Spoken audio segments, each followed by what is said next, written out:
Hey guys, it's Sam with 2Ms and welcome to this Mixclusive interview. Happy Friday, everyone in the Philippines. And we are starting off this beautiful Friday morning in the Philippines with this amazingly talented duo who continue to give us all the feels and nostalgia with their music. Everyone, please welcome Joan. Yay! Hi. Hi.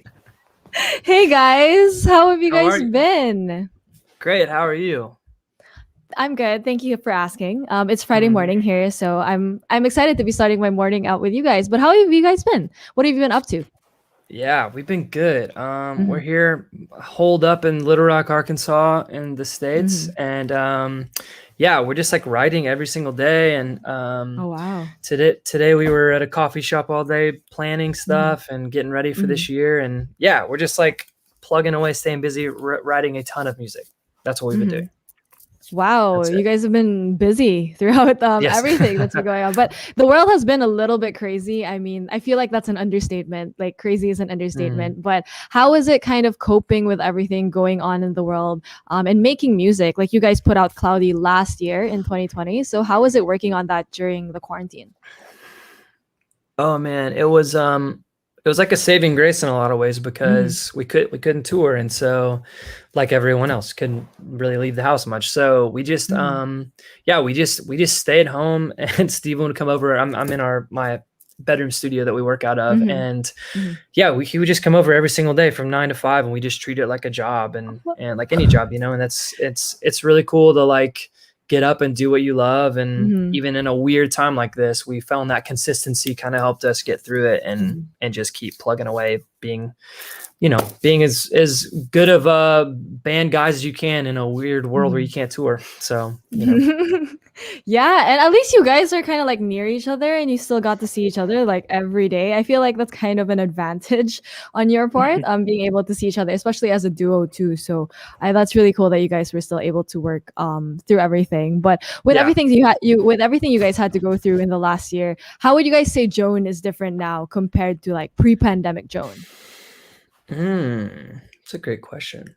Personally, we are probably a lot more patient and very bored and ready to play shows again. As a band, I mean, I we're gearing up to have a busy year of music and hopefully release a lot of new songs. And I think this year has been really good for us in that we have got to like sit and focus on just the music. There was no like, okay, we have 2 months at home and then we're out for another month on the road. And then we're back for another 2 months and then we're right back out. So it was like we literally just got to like sit down and focus with our heads down. And so I hope that it shows in the music. I mean, I hope we have, our music has matured and whatever that means, and how, we've evolved. And yeah, so we'll see. We'll let the people be the judge, I guess.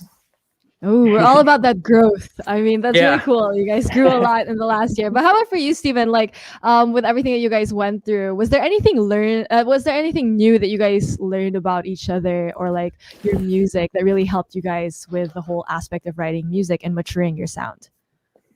I mean, I think that we really found a groove in how we write music. I mean, we normally we're having to feel like we kind of are needing to catch up to like finish and release music because of.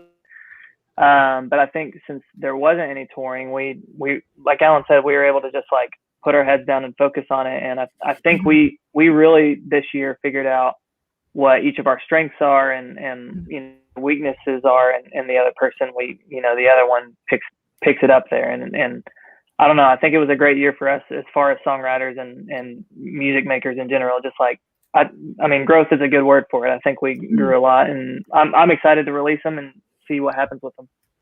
Yeah. Yes, the growth. I mean, the pandemic, I feel like was a double-edged sword in that way. Like it sucked, like we were all stuck at home, but it kind of forced us to look at ourselves, all of our strengths and weaknesses. And it's cool to hear the same for you guys. But let's kind of reminisce to pre-pandemic.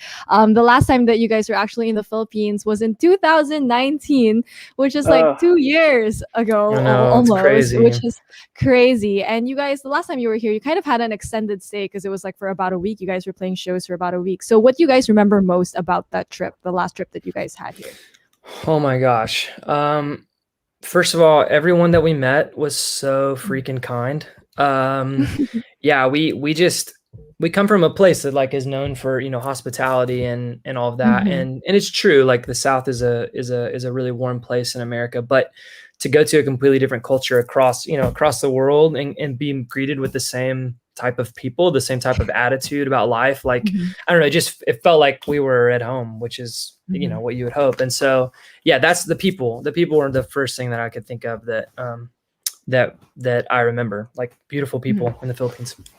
Mm-hmm. On behalf of all the Filipinos, thank you so much. I mean, we love to smile and we love welcoming you guys over here. And the last time I actually saw you guys was that time too, like with Han. And what do you Yeah. guys remember most about those shows? Oh, I remember playing. I mean, we played a lot of shows.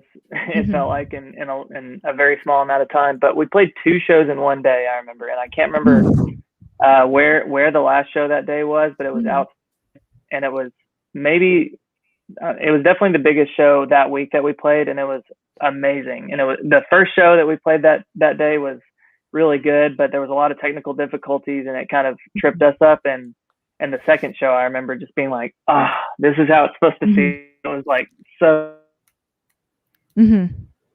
Definitely. Oh, I think he froze for a bit. So, oh yeah, no, awesome. Steven. Oh, there you go. you Okay, froze up. back.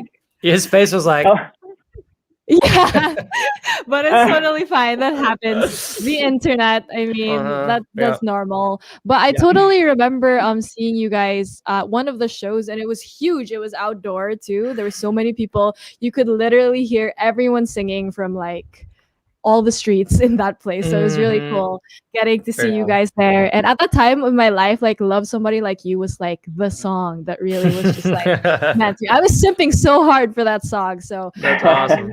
We miss you guys. Obviously, we can't wait for you guys to be back. And a really interesting thing is actually your most recent collaborator was also at those shows with you guys, Becca. So that was really cool. How did you guys actually kind of think to collaborate with Becca for Brokenhearted?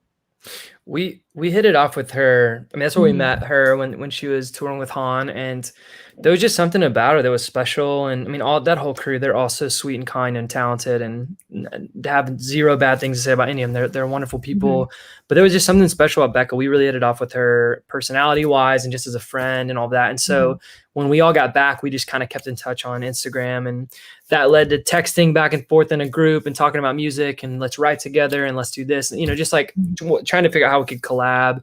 And then we were talking with our team about Brokenhearted, and we were like, man, we've always kind of heard this song being a duet, and how cool would it be if we kind of treated it like an old school duet where there's like guy and a girl just like singing about each other and to each other, and just an old like kind of classic ballad. And she was the name that every time we thought about it, she just kept coming back up. And it was just a no-brainer. We were like, we just have to ask her, and she was so gracious and kind to accept and was excited to do it. So anyway, it was perfect. She's a superstar and we love her to death.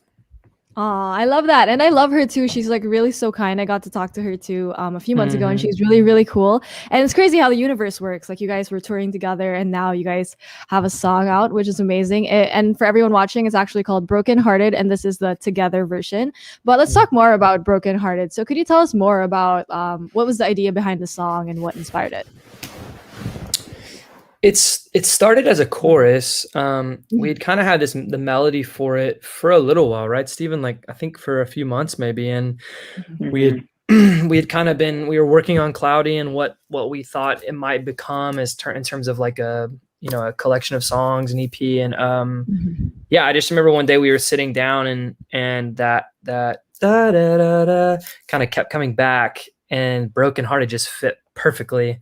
And then Steven's like really good with lyrics, and so I'm like trying to find a piano sound and like just dial things in, and he's back here just like typing and building a story and all that stuff. And so yeah, it was just kind of a really written in the stars moment where that one felt from the day I remember singing the melody on the piano with Steven in the room, like we were writing, and I was like, this one's special. Like I think this one could be a really special song for like just personally to us. So so yeah, hopefully that stands true in time. But Yeah, definitely. I feel like a lot of people are able to relate to Brokenhearted. I mean, especially Filipinos, we love these kinds of messages. We just simp over songs all the time, especially like love songs. But immediately, like the first like 2 seconds when I first listened to Brokenhearted, I was like thrown back to the 2000s, like early 2000s. Gave me very like Mhm. NSYNC vibes. I don't know if it's just me, but it was just like that's That's exactly what perfect. I felt. Yeah, that's exactly what I thought. I was like, oh my God, am I back in 2002? Like, this is so cool. So,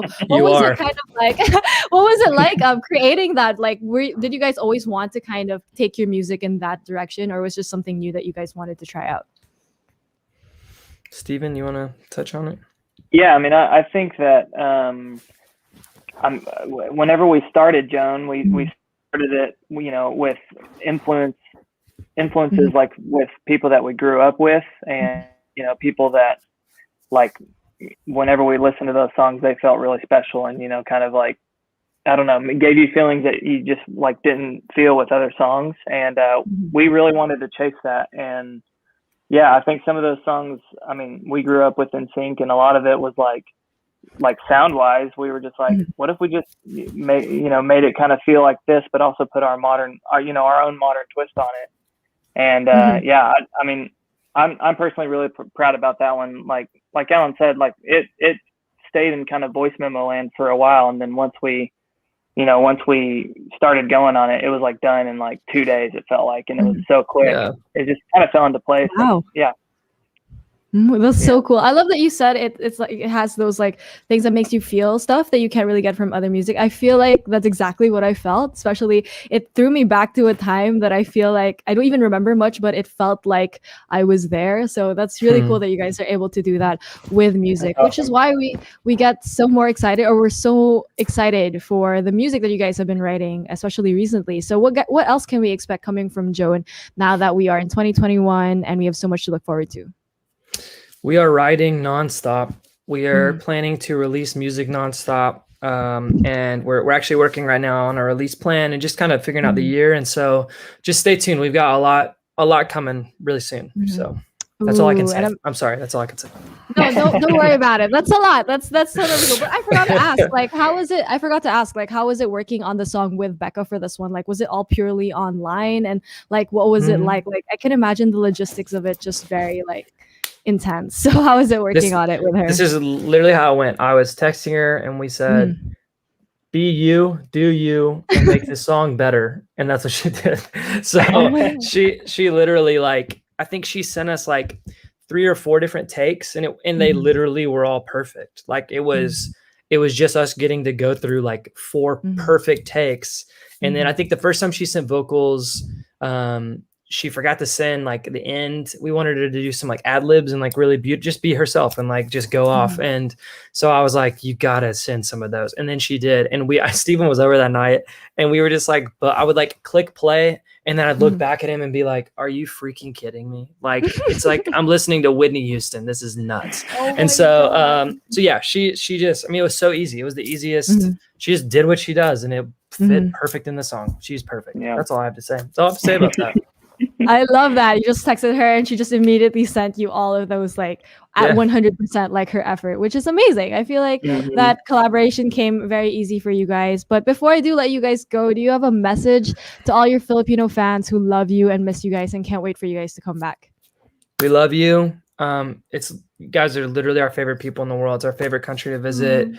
We're so sad that we haven't been able to with COVID, but it seems like things are starting to kind of turn around. So the minute we can leave and hop on a plane and come see you guys, we're gonna be there. So we can't wait for that.